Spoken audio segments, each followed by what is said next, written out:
Assalamualaikum warahmatullahi wabarakatuh.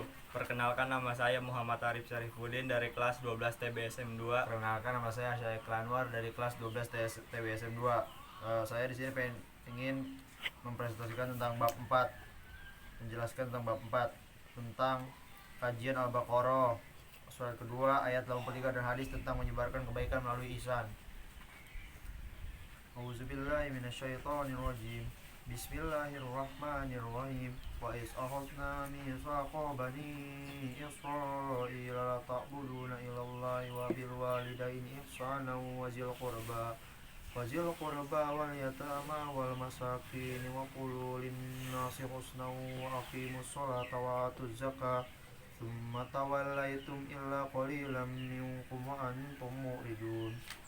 Yang artinya, dan ingatlah ketika kami mengambil janji dari Bani Israel, janganlah kamu menyembah selain Allah dan berbuatlah baik kepada kedua orang tua, kerabat, anak-anak yatim dan orang-orang miskin, dan bertutur katalah yang baik kepada manusia. Laksanakanlah sholat dan tunaikan zakat. Tetapi kemudian kamu berpaling mengingkari, kecuali sebagian kecil dari kamu, dan kamu masih menjadi pembangkang. QS Al-Baqarah surat kedua ayat 83. Isi dan kandungan ayat. A. Perintah pengabdi hanya kepada Allah Subhanahu wa taala, tidak menyekutukannya. Selalu berbuat baik kepada orang tua, berabat, anak-anak yatim dan orang miskin. B. Berbuat baik kepada orang tua itu merupakan kewajiban yang harus dilaksanakan oleh setiap anak. Sebab melalui perantara kedua orang tua itulah Allah Subhanahu wa taala menciptakan keberadaan diri kita sebagai manusia. C. Berbuat baik itu luas cakupannya, bukan hanya terkait ibadah kepada Allah Subhanahu wa taala, tapi melingkupi hubungan sosial kemasyarakatan. Hal ini berarti menyebarkan kebaikan itu luas, seluas alam semesta ini, meski harus disadari bahwa objek kebaikan itu berurutan melalui diri sendiri, orang tua, kerabat terdekat sampai masyarakat sekitar. D. Bergaul dengan sesama manusia, harus mengedepankan sopan santun dan akhlak yang mulia. Sikap dan perilaku yang mencerminkan pengalaman ayat. A. Pengabdi hanya kepada Allah Subhanahu wa taala terbukti kepada kedua orang tua, terus menebarkan kebaikan baik pada karib, kerabat maupun mereka yang membutuhkan uluran tangan, anak-anak yatim dan fakir miskin. Saat menasihati, gunakanlah tutur kata yang santun, sopan dan berakhlak mulia. Hindarilah nasihat yang tidak sopan dan tidak pantas untuk dilakukan. C. Membalas kebaikan melebihi kadar yang diterima. Berbuat baik dengan ingin dipuji atau riya, dan bukan pula untuk mengharapkan pamrih.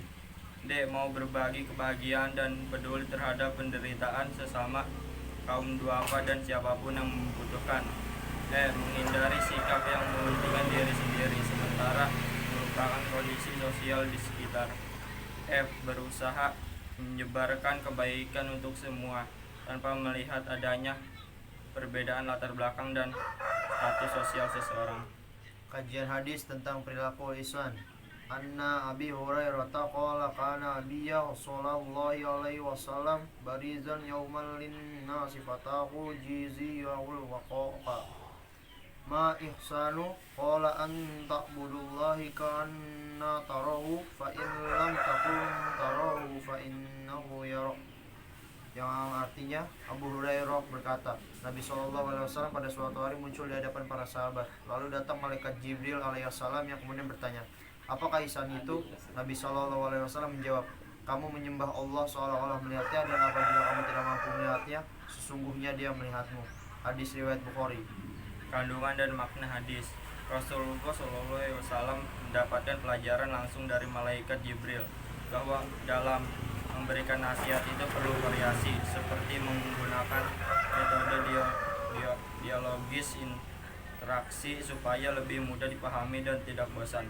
B. Rasulullah SAW menjelaskan bahwa hakikat ihsan adalah beribadah kepada Allah Subhanahu wa taala dengan penuh keikhlasan. dan merasa adanya pengawasan Allah Subhanahu wa taala dalam setiap gerak-gerik yang dilakukan manusia. C. Selalu menyebarkan kebaikan dengan ikhlas tanpa adanya niat untuk pamer dan riya. Tidak mengharap balasan dari orang yang dibantu atau ditolong, dan bersemangat dalam melakukan semua kebaikan.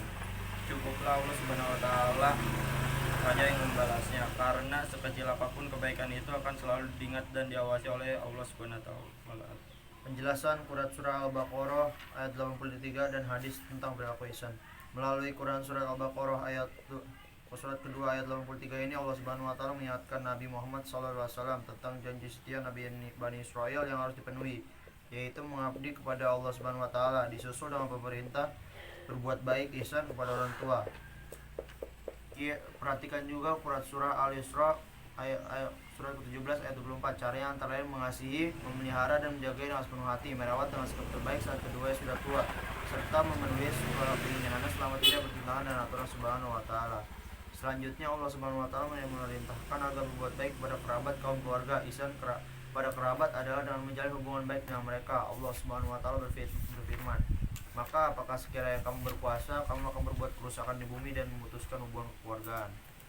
Pihak selanjutnya yang berhak mendapatkan perlakuan ihsan dari kita adalah anak-anak yatim. Caranya adalah mendidik, melatih, membimbing, dan memelihara hak-haknya. Banyak ayat dan hadis yang mengajarkan membuat baik pada anak yatim, di antara sabda Rasulullah SAW, "Aku dan orang-orang yang memelihara anak yatim di surga kelak akan seperti ini, seraya menunjukkan jari telunjuk dan jari tengahnya." Hadis riwayat Bukhari. Maksudnya adalah menunjukkan betapa dekatnya dengan Nabi. Setelah anak yatim, Allah Subhanahu wa taala memerintahkan berbuat ihsan kepada orang miskin. Ihsan kepada orang miskin ialah dengan memberikan bantuan kepada mereka, terutama pada saat mereka mendapat kesulitan. Rasulullah bersabda, orang yang menolong janda dan orang miskin seperti orang yang berjuang di jalan Allah. Di samping itu tentu masih banyak pihak lain yang belum disebutkan, di antara tetangga, tamu, pekerja, dan lain-lain.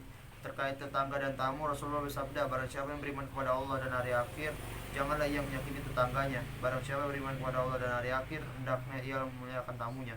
Dan barang siapa yang beriman kepada Allah dan hari akhir, hendaknya ia berkata baik, dan atau jika tidak bisa dia diam. Alam semesta dengan semua jenis flora, fauna, dan daratan, lautan, dan segala isi harus mendapatkan perlakuan baik. Dalam Qiyas Al-Qasas surat ke-28 ayat 77, Allah dengan tegas menyuruh kita berlaku baik kepada alam setelah memanfaatkannya, dan carilah pahala nanti akhirat dengan apa yang telah dilakukan Allah kepadamu, tapi jangan kamu lupakan bagian dunia dan berbuat baiklah kepada orang lain. Sebagaimana Allah telah berbuat baik kepadamu, janganlah kamu berbuat kerusakan di bumi. Sungguh Allah tidak menyukai orang-orang yang berbuat kerusakan. Setelah memerintahkan agar berbuat ihsan kepada mereka semua, Allah Subhanahu wa taala memerintahkan agar bertutur kata yang baik dan sopan saat berinteraksi dengan sesama manusia, bertutur kata baik dan sopan dan santun selalu menjadi perhatian, karena ucapan kita dapat dengan mudah diluncurkan tanpa dipikirkan terlebih dahulu, kemudian bisa saja menggoreskan luka di hati lawan bicara kita. Terkait dengan masalah ihsan, Rasulullah SAW menjelaskan hakikatnya yaitu beribadah kepada Allah Subhanahu wa taala dengan merasakan kehadiran Allah. Berdasarkan hadis tersebut, ihsan Allah mengandung tingkatan, yaitu satu, beribadah kepada Allah Subhanahu wa taala seakan-akan melihatnya. Keadaan ini merupakan tingkatan ihsan yang paling tinggi karena berangkat dari sikap membutuhkan harapan dan kerinduan manusia menuju dan berupaya mendekatkan diri kepadanya. Dua, beribadah dengan penuh keyakinan kepada Allah Subhanahu wa taala. Melihat kondisi lebih rendah tingkatnya dibandingkan tingkatan pertama, dengan sikap ihsannya didorong dari rasa diawasi dan takut akan hukuman. Kedua jenis ihsan inilah yang akan mengantar pelakunya pada puncak keikhlasan dalam beribadah kepada Allah Subhanahu wa taala, jauh dari sifat ria, ingin dipuji atau dipamer. C. Hikmah perilaku ihsan.